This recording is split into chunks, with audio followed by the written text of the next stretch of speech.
autrefois, on pouvait être pauvre et heureux. Vous parlez de l'époque où vous étiez jeune. Qu'est-ce qui a changé? Alors, ce qui a changé, c'est qu'il y avait des partis politiques qui faisaient leur vie et leur existence au service de ceux qui étaient pauvres. C'était le Parti communiste, qui pesait 20% des voix. Toutes les municipalités communistes avaient des cours de musique, des cours de sport, des cours de théâtre, gratuits, comme c'était fait dans les pays de l'Est. Moi, j'ai appris le violon, mon frère a appris le piano, on a fait tout un tas d'activités sportives, parce que les municipalités, à l'époque, faisaient ça. Maintenant, tout est payant. Bernard Tapie fait l'apologie du communisme et des pays de Et l'Est. le communiste dans les villes pauvres, c'est mieux. Qu'est-ce qui vous fait rire?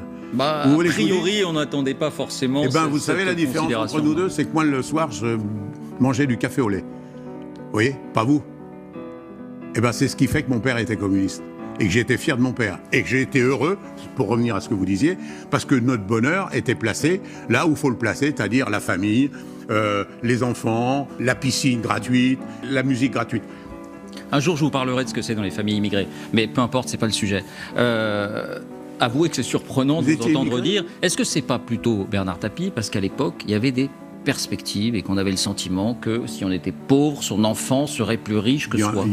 Écoutez bien, l'état dans lequel je suis me permet de vous dire, je veux bien qu'il y ait des pauvres, mais vous savez que les pauvres, qui sont pauvres, ils ferment leur gueule, ils sont cachés et ils pleurent. Ils sont même pas sur les ronds-points. Vous voyez? Faut savoir ça. Il y a des pauvres qui sont en dessous le seuil de pauvreté, qui n'ont pas de quoi bouffer, qui font les poubelles. Parlons pas de la misère. Il y en a une.